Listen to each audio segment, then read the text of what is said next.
Since 1854, the United States has weathered 33 recessions. Most of us alive today remember the pain and the disaster that the 2008 financial crisis was.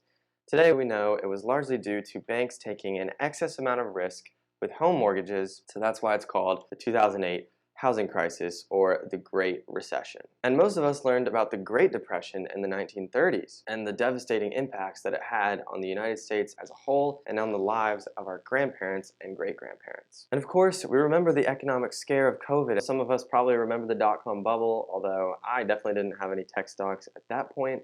The fact is that recession is a super scary word, and it started making the rounds again as we've come into 2022.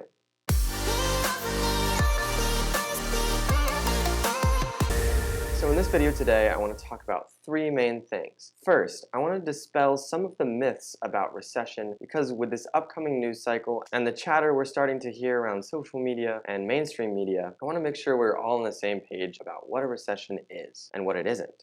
Second, I want to talk about why I'm not totally convinced we're going to have a recession in 2022. A lot of people have started to call for a recession in 2022, and I think there's some solid counter evidence on the contrary. And third, I want to talk about how even if there is a recession and it comes tomorrow, I still don't think it's worth panicking, selling everything, and sitting out of the market. And of course, this isn't financial advice, it's just my opinion, so keep that in mind for the rest of the video, but for now, let's get into it. First, let's talk about some recession myths. The first myth I want to deconstruct is that a recession is the same thing as a stock market crash. The two are not equal. Actually, a recession really doesn't have anything to do definitionally with the stock market. A recession is an economic indicator. The stock market and the economy are related but different things, and sometimes they can be really far apart from each other, sometimes they can line up, but lately there's definitely been a major divergence between the stock market and the economy. The stock market moves up and down, at least on a short-term basis,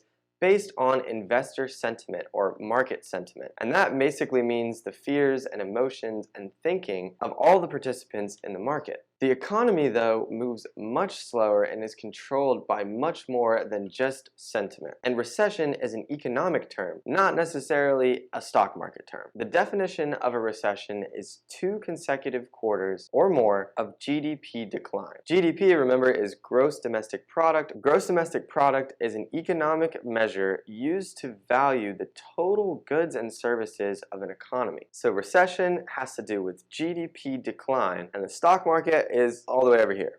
And get this, studies have found that the correlation between the stock market and GDP growth is negative 0.05, which basically means there's literally no correlation between the stock market and GDP growth. And something I learned from one of Andre Jick's videos is that of the past 30 recessions, in 16 of those 30 recessions, stocks have actually gained value while the GDP was declining. So if you look at the entire history the US economy, it's basically a 50-50 shot during a recession whether the stock market will lose money or gain money. So the myth is busted, and remember, recession does not equal stock market crash. The second myth is that inflation causes recession. Now, inflation is one of the most popular words of 2022. It is a huge economic problem, and it's extremely high right now. The Fed is in a tough position between potentially causing deflation or hyperinflation, which are both terrible and certainly would lead to economic disaster. However, not every recession is preceded by high inflation.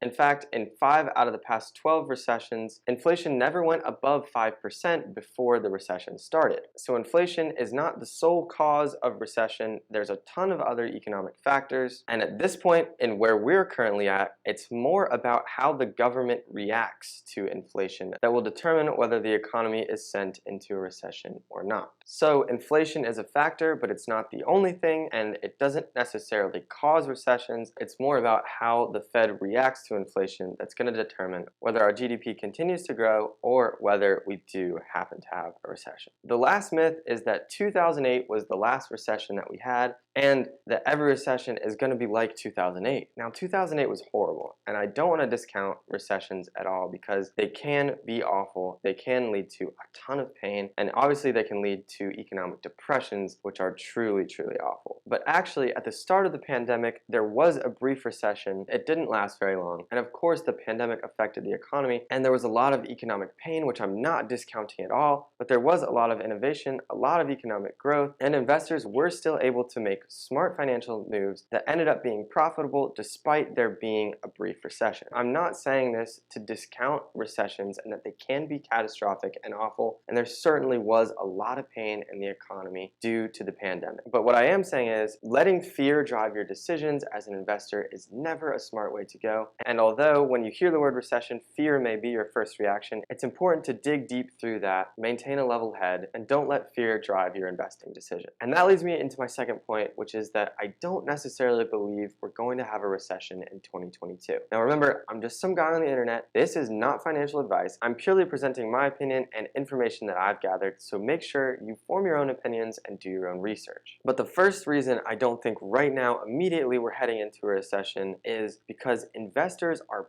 piling in to short the market. I learned from a Meet Kevin video that Goldman Sachs reported over $1 trillion worth of outstanding puts had been processed through them in just this week. And as we all usually know, when investors all pile into something at the same time, that usually means that the market goes the other way. Take that for what you will, but I think so many investors being so eager to short the market is a sign actually things could remain neutral or go the opposite direction for a bit. Second, I think a lot of investor expectations are actually already priced in. We might not have been able to price in the full pain of what an upcoming economic recession could look like. However, you've seen the extreme volatility, Facebook being down 26% in a day, Netflix losing billions and billions of dollars in market share. The extreme volatility, especially in tech stocks, is a representation of a lot of fear, and I think we're getting to the point where a lot of that investor expectation of a recession is starting to be priced into the market. Also, if you look through the archives, do a quick Google search, you can find literally recession predictions every year from major financial publications and so-called stock market experts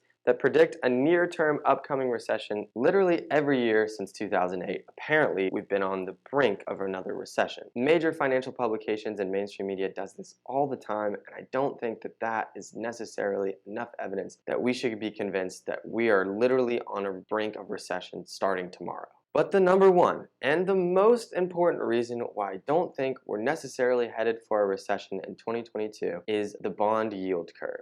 Throughout the history of the US economy and the stock market, the bond yield curve has been the most successful leading indicator of an economic recession. I'm not going to go into everything that the bond yield curve means, but typically the bond yield curve, a healthy one, is supposed to look something like this. Actually, I'll probably just show a picture on the screen. However, when the bond yield curve inverts, that is the most successful indicator of an upcoming recession. The bond yield curve still has not inverted, although it has been flattening progressively for a while now. Prior to the pandemic, the earliest a recession has ever happened after the bond yield curve inverts is 9 months. But historically, on average, recessions tend to occur around 18 months after the bond yield curve inverts. So at this point, the bond yield curve hasn't inverted yet, and although it may be close to, especially if the Fed raises interest rates, it's more likely that a recession would start in 2023, 24, or 25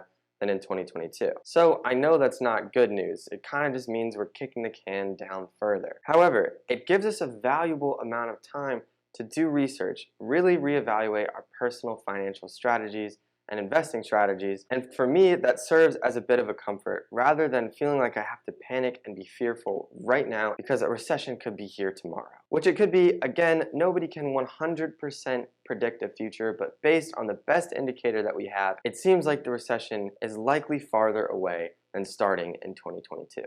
And that leads me to my final point. If stock market growth isn't really correlated with recessions, and entering into a recession is actually a bit farther away than what a lot of people are calling for, then how does that affect my investing strategy? Well, the truth is, I'm a firm believer in dollar cost averaging. You probably heard of the study that came out by JP Morgan that talked about missing the best days in the market and how that would affect an investor's portfolio. Well, from 1999 to 2019, missing the best 10 or 20 or 30 days in the market can take you from capturing average stock market growth per year to literally having a negative portfolio.